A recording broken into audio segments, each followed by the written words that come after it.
the things that I've been on a journey with is this idea of being able to validate yourself. If you're always comparing yourself and always trying to prove yourself and seeking external validation, you'll never be at peace, because you can't validate yourself. As soon as you can start to say, I'm enough to myself, and you can validate yourself and be okay with that, you can start to achieve a level of peace that you couldn't otherwise. Welcome, everyone. There was a moment in my career that was a defining line between having a human existence and having an inhuman corporate career. Most of our listeners today won't remember a time before cell phones and laptop computers, but it was a glorious time because you could hide from your boss. Now, I was a hard worker and I was a responsible employee, but before the digital revolution, if you needed a mental health break, you could simply hide for a while. If I was on the road, the only way for my boss to contact me would be over a payphone someplace. So I could just be out of reach for a little bit if I needed a breather. Then there was this moment I'll never forget. I had received my first laptop computer and a report was due to my boss.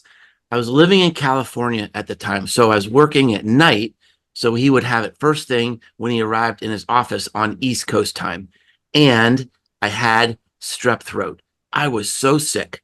I could hardly be upright, but there I was typing out this report at my kitchen table, and my wife said, "What are you doing?" The doctor said you had to be in bed. And in that moment, I realized there was no more hiding. There was no more personal independence.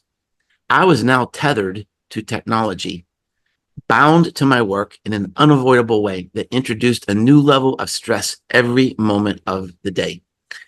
So sometime in my 30s, I began to realize that I had to make different choices. I was working in a way that was making me sick. It was taking too much time away from my family. So I started removing myself from the rat race and began mindfully pursuing a path of personal peace. I started to make choices for contentment over money and started working for myself 17 years ago. Now, if you're new to the show, we have a rotation of 6 different co-hosts. And today, my friend, Mathew Sweezey, is on the hot seat. I almost said hot sheet. He could be on the hot sheet. I don't know. I don't make any judgments over Matt. I've enjoyed watching Matt. He's just become a very dear friend of mine. He's been figuring out his own path to personal peace after he left an executive position at Salesforce last year. So we've decided to talk about our journeys today. Now, I want to emphasize that we are not personal happiness self-help gurus. We're speaking about our own personal paths, our own decisions. We're not trying to impose our ideas on anyone, but I think this discussion will be helpful. So before we begin, let me remind you that our show is brought to you by Brevo, a company that is leading the way in providing a full marketing suite to small and medium-sized business owners. You can access the same marketing automation and CRM tools used by Fortune 500 companies for a fraction of the cost. It's really easy to use. To learn more, go to brevo.com/marketing companion and enjoy a free trial. And if you decide to buy the service, use the code companion to receive a 50% discount. So Matthew, I know a little bit about your corporate history, and I know that you have very skillfully moved up the corporate ladder for many years. What is the current state of the Sweezey Nation? Current state of Sweezy Nation is currently a chief strategy officer at a startup. Yeah. But I think this concept of personal peace is a super interesting concept, and I don't think that there's any of us that don't struggle with it. So I think I was really excited to talk about this, and it's been a struggle, I think, for all of us as you grow and you try to figure out what your life is and what your career is and how life changes, and you have dreams, and those dreams may change. But I think there's something that I started to recognize. So I'll just do some basic sharing. So we all Yeah. have a corporate presence, but we're all humans at the core, right? And so I think as humans, we all have some basic things that we deal with, and we deal with in different ways. And some people struggle with some things and some people don't. I've struggled with like anxiety and depression most of my adult life. And career was something that I would use as an escape a lot of times to get through that. I could push away everything else and just double down and focus on career, and then didn't have to worry about other aspects of life. And so that wasn't necessarily finding peace in career joy. That was just literally an escapism or an avoidant tactic that I would use my career for. So overworking, working all the time, those different aspects. A couple of years ago, I started to kind of realize some of these things and realize, how unhealthy they were for me. And I started to want to like figure out a better life or a different life. And that one started where I moved out to Colorado because I know who I am and what makes me happy. And this is just a place where I'm able to do those things that make me happy. And that thing kind of kick-started off this very long journey of self-growth. To really kind of find this idea of personal peace, both professionally as well as just in general in life. So like kind of what's the current state? The current state is I've like done a lot of work and in a really happy place. But I think the reality is no matter where you are, it's like peace isn't like a magical pill that you take and then all your things disappear. I think it's learning to come to grips in terms with the struggle that is life and being able to be okay with that no matter what the situation might be. So it's I'm looking at career differently, I'm looking at life differently, and through that I'm able to find peace much more so than saying this job will make me happier, this thing will make me happier, or this thing will, like, whatever it might be. So I think that's kind of like where my current status is, but would love to like dive into this because there's so many aspects of like, how do you get there? What do you start with? What do you do? Where is this? But I just think it's something we all struggle with of finding peace. And to be honest, it's not easy. Yeah, it's not easy because there are so many other pressures in the world. Last week I gave a speech at a big association event. It's a wonderful event. And the speaker after me was Damon John. He's the guy on Shark Tank, right? I mean, it's a great story. I mean, the guy literally just came from nothing and risked everything. And his inspirational message, this is his entrepreneurial message, was, the thing that makes the successful entrepreneur, better than you is that they're up earlier than you and they stay up later than you and they're working harder than you. And, he's showing pictures in the background of him at all these parties and he's dancing on a stage with, he got on the stage with like Prince and, all these different things. And it's like, it just shows this glamorous, the Lamborghini lifestyle, And I think there's that pressure. And for me, the first step that I really had to think about was like, what is the financial side of contentment? You have to look at protecting yourself for the future. I mean, a big deal for me was saving money for my children's college education. That was a huge financial goal. And, that drove me to go the extra mile sometimes and work extremely hard. In fact, I don't know if we ever talked about this, but I didn't make the decision to go out on my own until my kids' college education was paid for. They were already through school or almost through school. So to me, that was a personal thing, and that kind of liberated me when I could I worked with a financial planner to say, okay, what's going to make things content? What is this level of income that I'm going to need? And then you sort of work backward from there. And I think for me, it was coming to terms with, look, I could have been making a lot more money as a CMO somewhere. I mean, I could probably have been making twice as much money or more. But every time you take that step up, it's a bigger sacrifice. They expect more from you every time you take that step up. Every time you get a promotion, there's more responsibility, more accountability, usually more travel. And so, when I was still in the corporate world, I just stepped off. I literally stepped off. I mean, there was a position, it was like a defining moment in my career where I was being groomed to be a top executive. And to do that, I was going to have to work I was working for a big manufacturing company, and they wanted me to work in a manufacturing position. And it would have meant being on call 24 hours a day. I would have been miserable. I would have been away from my kids all the time. And so I stepped away. I stepped off the ladder and decided I'm going to pursue a path of contentment. And there were lots of other small decisions in my life, but that was a big one. I mean, that was a big one. Making the decision. I'm. They wanted me to take this executive position, and I said nope. I got to go another path. What was there a kind of a defining moment for you, or something in your mind that's helping you look at the path you're on now?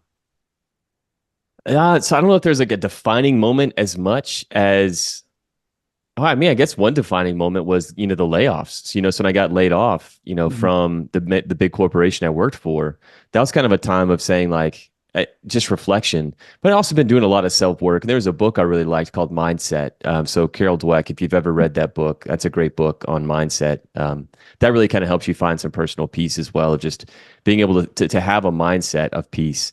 But it's not about peace; it's about personal growth, versus having a mindset of saying I'm not good enough and I'm not going to be able to do these things, of saying I can grow, I can get better. And then that mindset also ends up in peace. And I think there's also another really great book about flow. If you guys have ever read the book Flow, I can't pronounce the author's last name. Yeah, I think Um, it's a Polish name. yeah, Yeah, it's a Polish, it's very hard for me very to long pronounce, name. but Yeah, it's this concept of all the small things that you do are what end up being the state of peace, the state of flow, right? So it's not this concept of this one thing, right? And I think they use the analogy of like an Olympian. Like an Olympian spends their entire life, and that, let's say they get to the podium. They're only on that podium for a very short period of time. So if that's the only peace that they receive from this journey, then they're not going to be a very peaceful person, right? So it's being able to say, I love this process, I love this journey, I love this ride that I'm on. So I think like that's the defining moment of peace, is something that you find all the time and that builds on itself. But I think also there's also something we have to recognize, that we're very fortunate to be able to have this conversation and to be able to even have time to think about these things, because you're right, there does have to be a financial footing for your life to be able to be peaceful, right? There's tons of research on what is that number, what does it mean, and I'm sure that number is much higher now than it used to be. And so that's also a very hard consideration of, sometimes you may just have to find a job that you have to take to get a financial footing just to have money. But I still think you can find peace in those things. And I think like that's when you start to get into these other aspects of like, how do you find peace in the daily? Like, how do you sacrifice? How do you find contentment even through hard times? And so I think like that's just the journey of, so maybe my defining moment was, getting laid off, trying to figure out what I'm going to do next. But I still feel like I'm in my defining moment. I still feel like I'm trying to figure it out. yeah, I still feel yeah. like, it's a never ending process. And every Mhm. day it's just, you get up and you still do the same things, and you have to find peace within yourself and have those things that you can rely on. And then I love the fact of, like, this weekend, I had like some really beautiful moments this weekend. And I was just able to sit there and just really be in those moments, and then just let those moments like fill me up, so that when I go through the week and say like, oh man, this might not be the greatest time, this might be really hard, this is a really stressful moment, I can just kind of put myself back in those moments of peace and be like, but yeah, but this is what I'm doing this for, and it's totally worth it, and I've already had peace, so this is okay, and I can start to move through those things much better. Yeah, I like that. I like that. I think you made a couple really important points there, Matt. One is that sometimes you just got to do what you got to do to get through life and provide for your family. But then at those moments, you also have to kind of think about where can you find contentment, even if there's problems, on the job. I mean, last night, uh, I was out, sitting by. This was like my best moment. My best moment is sitting by the lake on a nice summer evening, watching a baseball game. And I was just sitting there, and then the baseball game was over. And it was just such a peaceful time. And I just thought about how many moments will I have like this in my life? I just gotta just enjoy this, just be present right now, just sit here and kind of do nothing because I felt really, really content in that moment. I think for me, contentment is a big word. Contentment is a big word that I think a lot about and dwell a lot. And because there is this attack on us from social media, from the shiny red, beautiful, shouldn't say shiny red, who knows if it's red, shiny red balls, the shiny, beautiful, shiny lives that we see um, paraded in front of us on Instagram and Facebook and even on LinkedIn every day. And that can easily knock people off center. Was that ever an issue for you? 1,000%. 1,000%. And I think so. I took some notes and I thought about some things Uh, before this. And I think one of the things that I've been on a journey with is this idea of being able to validate yourself. If you're always comparing yourself and always trying to prove yourself and seeking external validation, you'll never be at peace, because you can't validate yourself. As soon as you can start to say, I'm enough to myself, and you can validate yourself and be okay with that, you can start to achieve a level of peace that you couldn't otherwise. I think that's a really key thing, and it's totally accurate. We're in a world where you're constantly, if you compare yourself to those other things, then you're not going to be able to find peace because you'll never match up. You'll never be good enough in that world, and it's a very unpeaceful world. And I think that's true both in business and in life in general. yeah, you know, I yeah, it's you never know for sure because of course whenever you're evaluating yourself there's always some bias involved. um, but I think there's a difference between trying to evaluate yourself and self-validation of just knowing that you did your best, you are loved as you are, and you are good enough as you are. And mhm, I think if you can tell yourself those things and not rely on other things. I mean, we've all had really hard times in life, and we've yeah, all had things that affected us in different ways. I had things that affected me in very, very negative ways, and I wasn't able to process those things. And that led to me trying to validate myself through lots of external factors. Um, and as soon as I was able to then start to say, no, I am enough, and yeah, then I can validate myself, mhm, that really changed the way that I was able to show up in the world and then show up for those around me, mhm, and feels just a whole different level of peace around those things. So I think that's one. And then I'll just add one more onto that, which is perspective. Is when you do see those things in the world, when you do go out into the world, if you perceive the world through and we all know the analogy of the glass half full or the glass half empty. It's if you can see the world through a very positive light of the world is good, the world yeah, is positive, the world is loving, mm. you can find peace in that. And there's really easy ways to see if you can or can't. And I love, there's this one hilarious dude on TikTok, and I saw it, and he's like, yeah, he goes, so I'm going to have a great day no matter what. And if somebody just cuts me off and blows down the interstate, my first reaction is just going to be that person must be having the most amazing day, and they really have to get somewhere really quickly. And I'm going to be okay with that, rather than saying like, it's against me, just being like, hey man, good for you. And it's perspective. And if you can shift and have that perspective on life, Yeah, that just unlocks a level of peace because you're no longer thinking things are against you. yeah, So I think those are two really powerful ways that I've been able to kind of yeah, those are find that peace. amazing points. And I think, especially in this world where, I mean, there's another thing attacking our personal peace, and that could be what we're seeing in the news every day, right? So that's another issue beyond money. And, sort of the framework I have is you can look at the world two ways. So, I don't think my wife would mind me saying this, but sometimes my wife is like, it's like being married to the police scanner. Like she's always reporting all the bad news. It's like all the bad reporting all the bad news. So that's one way. It's like to plug into the police scanner and just see every bad thing happening in the world. Or you can kind of like be in a helicopter and fly over the world and say, wow, this is beautiful. Wow, there's just so many amazing things going on here, and that's where I tend to dwell. And I think I think that that helps me a lot. One of the things, and I don't know where I got this trait, but I can be pretty centered. You know, I don't get super high. I don't get super low. You know, if I don't get knocked off center very easily. If people criticize me, it kind of, you know, just it's like water off a duck's back. If people praise me, it's like, okay, you know, that's great. Well, thank you, but I'm going to go cut the grass because I know where I fit in the world.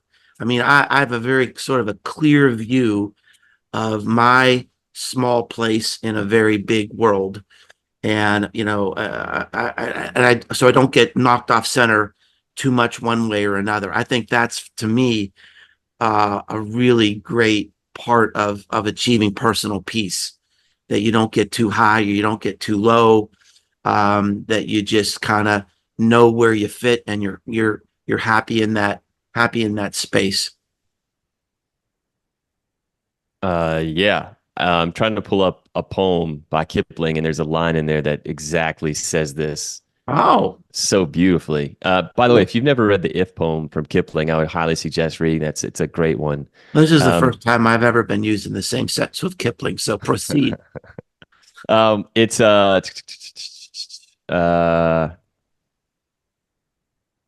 if you can meet with triumph and disaster and treat those two imposters just the same. That's Kipling's line. Triumph and disaster. Yeah. Yeah, and treat those two imposters just the same. No, Yeah. I think that's so. Right. It's Right. yeah, Right. it's the perspective of you can see what you want to see, or you can just see the world for being a beautiful place. I think another thing that's been something that I've struggled with that's helped me with peace is I think what you started off the whole show with is to your own self be true, right? Knowing what you need and doing things that you know that you need deep down, right? You knew where your focus was. It was your time, it was your family, and it was you weren't going to work yourself to death. You didn't need that. You didn't need all that extra pressure. That wasn't what was going to make you happy. And so by being true to who you were able to then find that peace. And I think that's something that as we all move forward, having to make that trade-off of who am I and what makes me happy. I think that's important to then to be your own self and to do that. So I think that was another one of the things that I found of like on this conversation. Yeah. So whenever we had an email exchange sort of kicking around ideas for this show, you brought up something interesting that I'm fascinated about. I've read something about, and this was your use of psychedelics. Talk a Mhm. little bit about, you know, why, you know, kind of your idea about experimenting with psychedelics, and if that helped you any way in this process of, you know, defining personal peace for you. Oh yeah, love this topic, and it's so for anyone that's new to this, It's a hot topic. yeah, it's a hot topic. Everyone in the world is probably talking about it in some way, shape, or form. You see ads on all different types of things for like ketamine treatments or mushrooms or retreats down to some jungle place. I think the basics are the best analogy for psychedelics I've ever heard is imagine a ski slope, and your brain is a ski slope. And if you go down a fresh ski slope, right, fresh snow, you're going to put tracks in that snow. Now, you keep skiing down that hill, those tracks are going to continue to get deeper and deeper and deeper, and it gets harder and harder to ski outside of those tracks.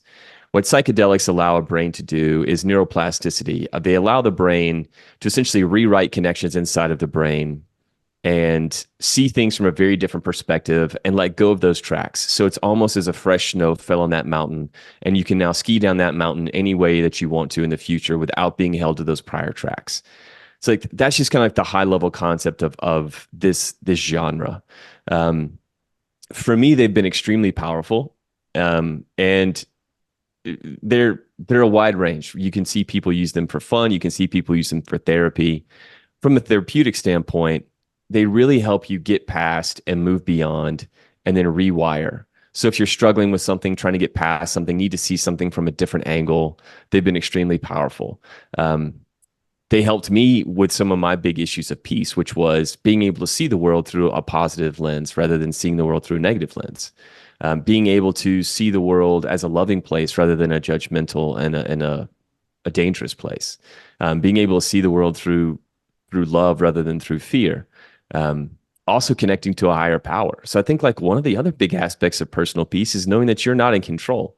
If you constantly think that you're in control, you'll constantly be worried about everything is on my shoulders. But if you can succumb to this idea that there's something above you, higher than you, whether that's a religion, whether that is whatever religion, it doesn't matter. It's meditation, prayer, just this concept that you said that you are a small thing in a big ocean, Mm. and that there's something that's controlling this, that all you need to do is be present and be happy in this moment, that you can find that. And those journeys have definitely helped me get to those places as well.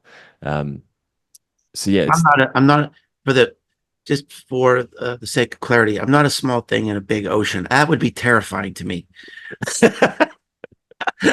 because there's sharks and stuff in the big ocean. But I am a small person in a big universe, in a big planet, and appreciate you sharing that. I mean, there's been enough people who I really love and respect who have, done some work with psychedelics that, makes me think that's, that could really be, it's something legitimate, something interesting. Um, I have not done that. I mean, in Colorado, we just created a board. We just voted last year for an entire board to be created for psychedelic therapy. Yeah, I And did so that like, in Oregon too. yeah, so it's a big thing out here where I live. Yeah. I think if I ever did it, it would have to be under some kind of controlled circumstances, because there is the danger of having, a bad experience as well. Yeah, so I think like if anyone's considering doing those things for a therapeutic purpose, agree, make sure it's set in setting, read about it, and then do a lot of meditation. Like there is nothing in this journey that there's no easy pill, there's no easy button to finding peace. It's going to be a combination of lots of things. So like on my journey, I meditate, I journal, I do yoga. I'm a very active person. I surround my people with loving people. I eat healthy, right? Mm. I try to do all the things I can as like a combo effort. And back to that book of flow, it's all those things together that kind of then end up in that moment that bring you there. And then on all the times that I've done, I would say like the heavy therapeutic aspects of the psychedelics, it's if you don't have those foundations, that's when stuff goes bad. But if you have Mm. those foundations of meditation, of breathing, of those aspects, then it's very therapeutic. And you can use those tools, they're tools. You can use those tools to really like get into yourself and really work on those aspects and see the world in a very different way. So I'm very pro those things.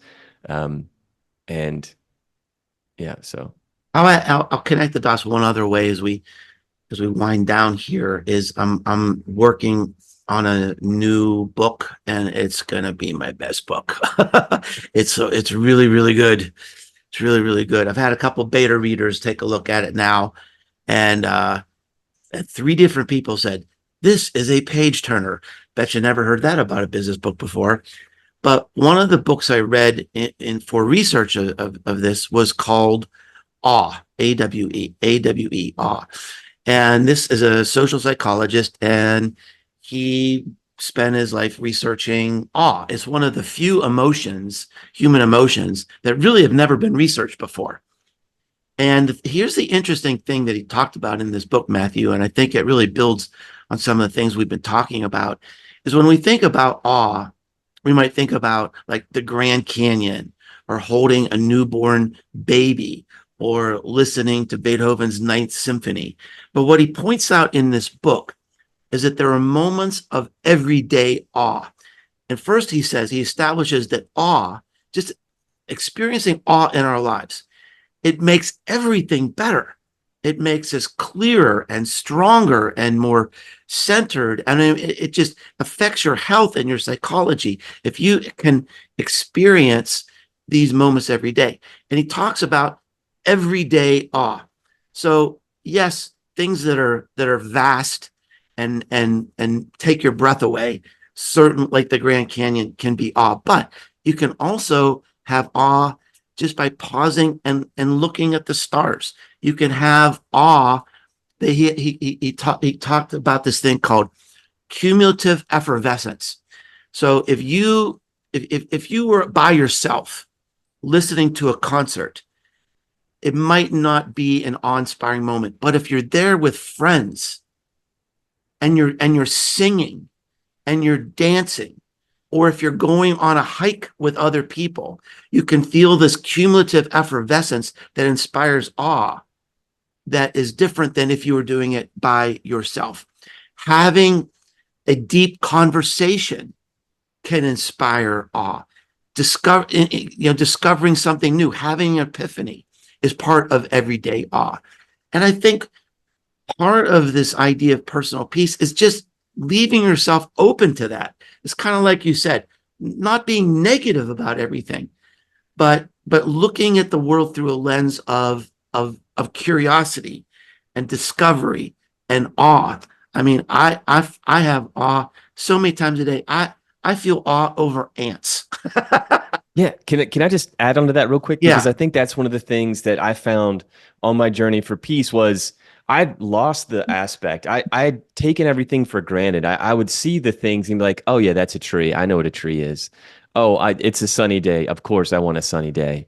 Um, and I'd lost that aspect of holy fuck, this tree, like this is a magical thing. Like Yeah. it grew. The It whole has its life of its ecosystem. own. And when you can start to then be like, don't just take things for granted, like every little thing, and you Mhm. can see that awe in those little things. I think that is a really positive way to find peace. Like, just ask yourself, like, I don't know, there's so many things around you that are magical and beautiful and awe-inspiring. And if you can see them that way, then you can, I think that's a great idea. You can just live your life that way and Yeah. find peace through that.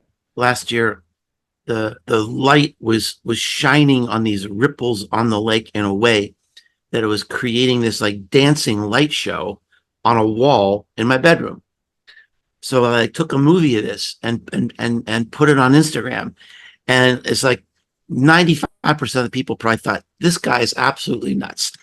He's taking a picture of reflections on his bedroom wall. But to me, it was just beautiful. So I don't know. Maybe that's something about personality. If you can develop that, um, it helps you get to that personal peace because you do have those moments of awe that that make us healthier and make us happier.